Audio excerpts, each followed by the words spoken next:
What's going on, Laker fans? Welcome to Lakerland. I am Christian, Mr. All the Above, ENT here, and finally, the All-Star break is here. I know as a Laker fan, I've been waiting on this break, one, for my mental and physical health, and then two, for the players' mental and physical health, because Lord knows we need a break, and I'm going to be real with you. After watching Pelicans game last night against the Lakers, I was ready for another game, but obviously, we got some time ahead of us that we get to just rest, recoup. If you're LeBron James, you have to go have a greatest scorer of all time appreciation tour coming this All-Star weekend that I look forward to. But for most of the other players on the Lakers, I need you guys to be ready to lock in because this second half of the season, we have to turn it up another notch. We got 23 games left, and I want to talk about, one, the new additions and how they fared in their first 3 games, and then the rest of the season and what we really have to talk about and really have to take on as the last 23 games come to an end. So let's start it off with giving our flowers and acknowledgement to some of the new members of the Los Angeles Lakers who have so far led us to a 2-1 record, which, listen, I'll take what I can get. We're also undefeated when healthy. When everybody's healthy, when literally nobody on the injury report, undefeated with this incarnation of the roster. So, small sample, but we're off to a great trajectory, let me tell you. But let's be real, guys.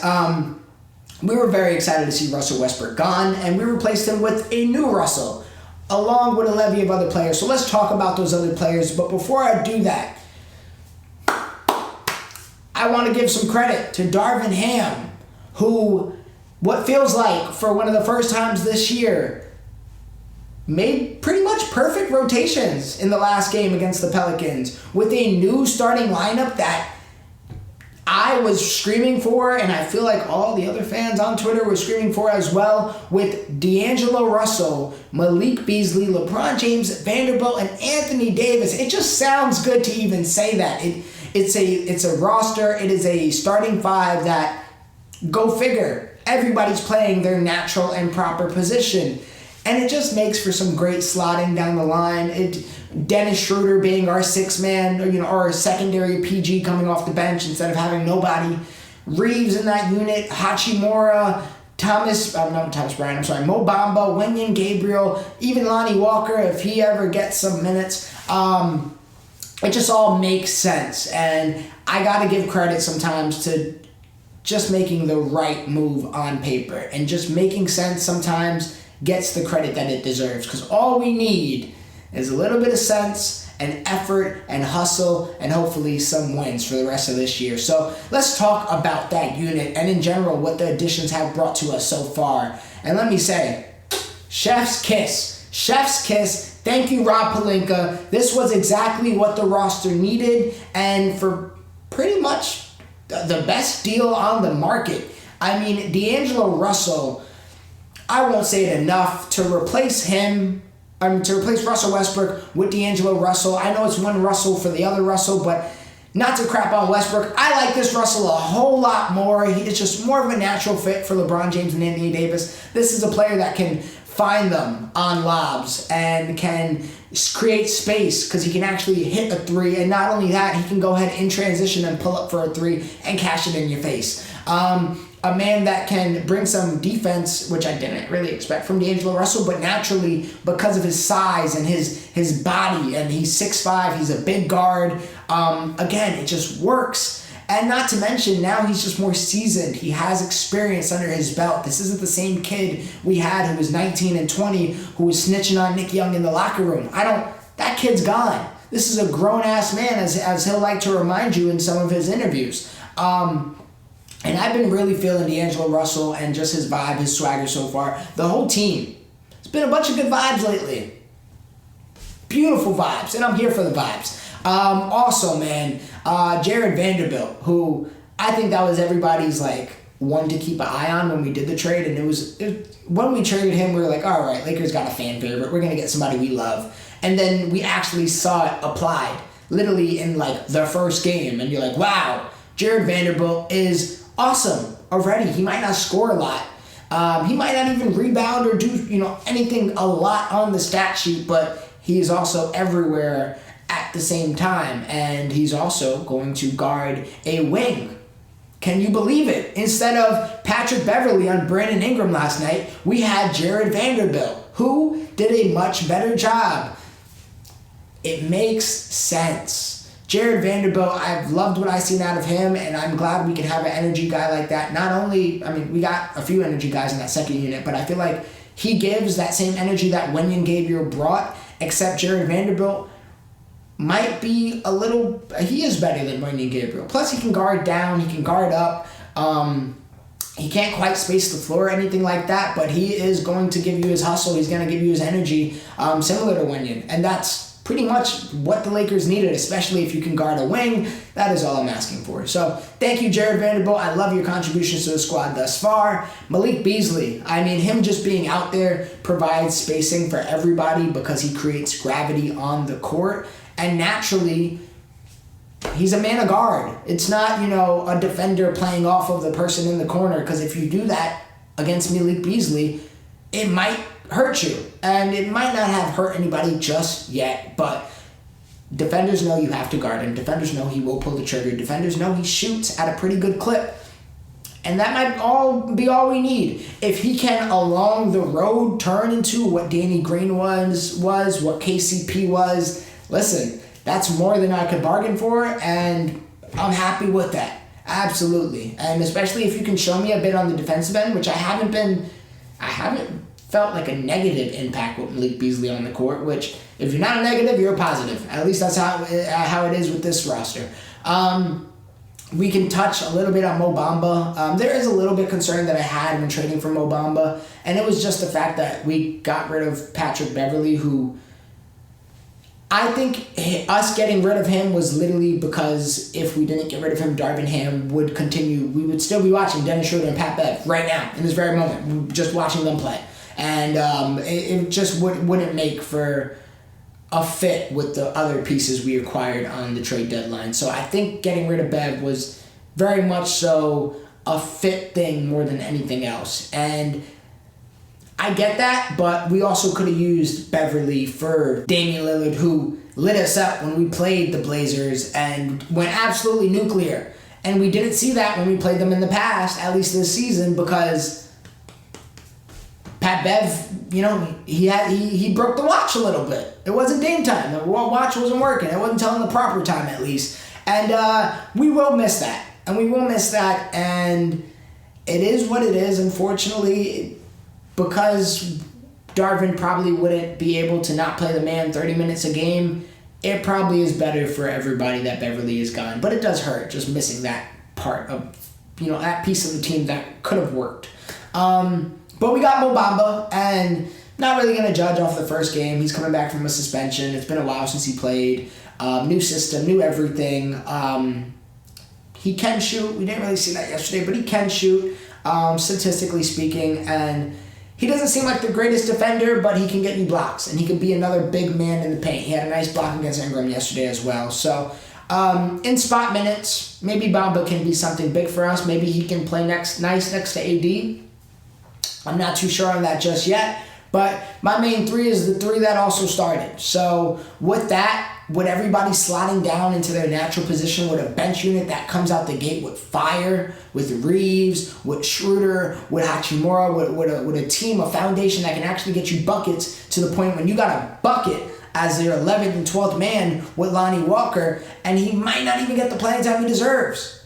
Where Troy Brown, who has played quality minutes, might not get all the playing time he deserves.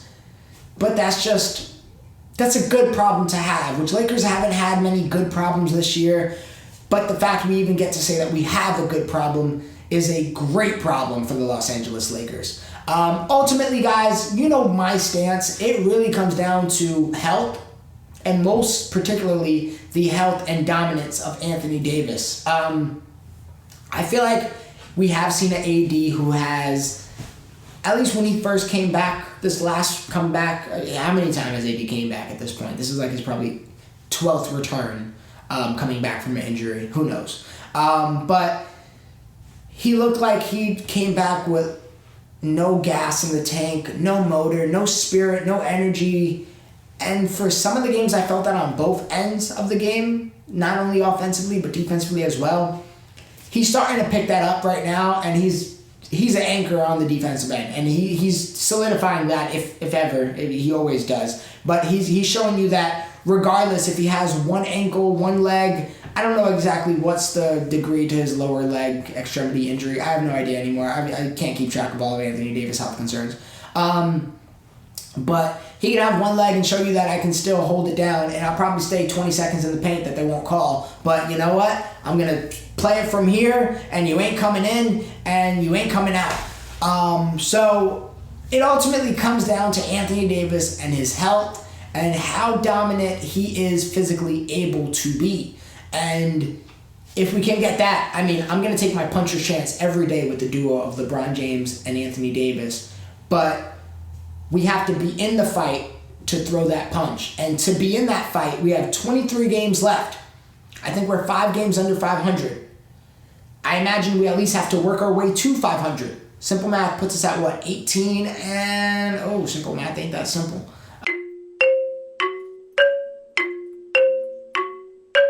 Okay, crunching numbers in my head just a little bit. 14-9, I believe, is about where we have to be at. Guys, we just need a winning streak, something that we haven't really been able to do, but we have a lot of people that are literally in our way, a lot of teams that are in our way over the course when we come back from the All-Star break, that if we go on a nice 5-6 game winning streak, and then at that point, just go 500 to end the season. I'm not saying to do so, I'm just saying theoretically. All it takes is 1 5-6 game winning streak, and we're good. We're back at 500, and we did it. No harm, no foul, except for, what I had to watch all season long, more math, 59 other games. That was quick. Hopefully that made sense. Can we do it? I mean, I think we are physically capable of doing it. From what I see as a fan, I've enjoyed the product we put on the floor, and we've been able to play hard and consistent for 4 quarters, for at least 2 of those 3 games. And the Blazers game, I'm really going to take as a loss with a grain of salt, because they absolutely were just taking ridiculous shots and making ridiculous shots. And I'm going to take my chances on the Blazers not playing that well. But this Warriors game, this Pelicans game, a lot of teams are also still dealing with their own injuries. Golden State doesn't have Curry. Clippers are always hurt. And if they get Westbrook, that's going to be fun. Suns are obviously waiting for KD. Timberwolves doesn't have Towns. The Kings are in 3rd place. I mean, I think we have a legit chance to not only make the play-in, maybe, I'm not even going to think about it. I don't think we're going to be able to do it. But maybe, we can also just make that 6th seed, and peace is good within the world again. I doubt it, though. Regardless, we just need to get to the play-in, and I will take my puncher's chance. Now, it might have been too late. It might have been too little too late for the move. I hope not. And I hope that coming out of this All-Star break, we can come refreshed, refurbished. Everybody can have some rest. Darvin, I don't know what coaches usually do during the All-Star break, but if you could just put him in a group chat, put a little group FaceTime call and say, hey, enjoy the weekend. Mandatory practice on Monday. I'll see you there. Again, probably not ethical, probably not what NBA coaches usually do, but we need to build chemistry, and we need to work on basically this brand new team that we have 50-some games into the season. So it's going to be interesting to see how we finish, but I'm pretty confident that we're finishing a lot better than how we started. And that 2-10 start is going to haunt us forever, but it's in the past, and all we can do is try to get to 500, get to that play-in spot, stay healthy, and take our chances with LeBron James and Anthony Davis, and now a surrounding casting crew around them that is pretty good. That's pretty good. D'Lo, I like you, man. I like you. Vanderbilt, you're going to continue to be a favorite. Beasley, just hit some threes. That's all I asked for. Bamba, just be tall. That's all you got to do. Reeves, continue to be the cold-ass white boy you are. Dennis, I'm always rooting for Dennis. I'm glad that he's not in the starting lineup, because he he wasn't consistent. He can give you 22 points one game, come back with 6 the next. We need a consistent player as our starting point guard. But I think him coming off of the bench, that was the Dennis that I was happy we signed. I was happy we signed 6-man Dennis that almost won the award. That was pretty much what we wanted out of the Westbrook role, but on OKC actually doing his thing. Maybe we can get that with Dennis actually manning the second unit. And listen, Darvin, just make some good decisions.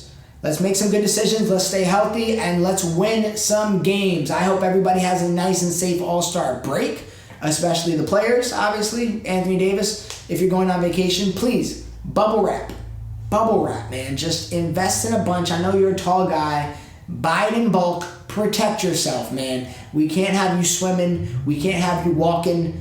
Just figure it out, okay? Don't get hurt. Figure it out. You got 8 days, you got 9 days, whatever it is. Just don't get hurt. Get healthy, and I'll see you when we come back. And guys, I mean, that's my feelings right now. How are you feeling? I've been sleeping a lot better as of lately. I've been going to sleep with a smile on my face lately. I walk into work the next day feeling like I'm the man because Lakers can actually put together a string of wins, possibly.